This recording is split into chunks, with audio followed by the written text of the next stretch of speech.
বন্ধুরা কেসিং করব, তো সেটাই আপনাদেরকে আমি দেখাবো। তো এটা যেহেতু মাশরুম বেরিয়ে গেছে, তো এটাতে আমি আর কেসিং করছি না। তো যেইগুলোতে বেরোয়নি সেইগুলোতে আমি কেসিং করব। তো দেখুন এইটা হচ্ছে ভার্মি কম্পোস্ট। ঠিক আছে, ভার্মি কম্পোস্টকে আমরা গুঁড়ো করেছি, গুঁড়ো করে এবারে এর উপরে আমরা হালকা করে দিয়ে দেবো। দেখুন কিভাবে দিচ্ছি, দেখুন এইরকমভাবে হালকা করে শুধু একটু দিয়ে দেবো, দেখে নিন। এরকমভাবে হালকা করে একটু উপর উপরে চাপা দিয়ে দেওয়া। তো এইরকমভাবে আপনারা কেসিং করবেন যাতে খড়টা বাইরে থেকে না হাওয়া পায়। ঠিক আছে, এই দেখুন।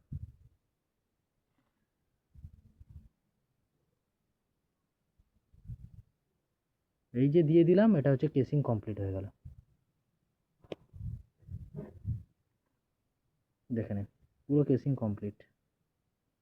তো আপনারা যখন বেড বানাবেন তখন একটু দেখে বেড বানাবেন যাতে খড়ের পরিমাণটা এতটা না হয়। এটা দেখুন খড়ের পরিমাণটা বেশি হয়ে যাওয়ার জন্য কেসিং করার সময় ভার্মি কম্পোস্টটা পড়ে যাচ্ছে। ঠিক আছে, দেখে নিন, তো ভালো করে কেসিংটা দেখে নিন।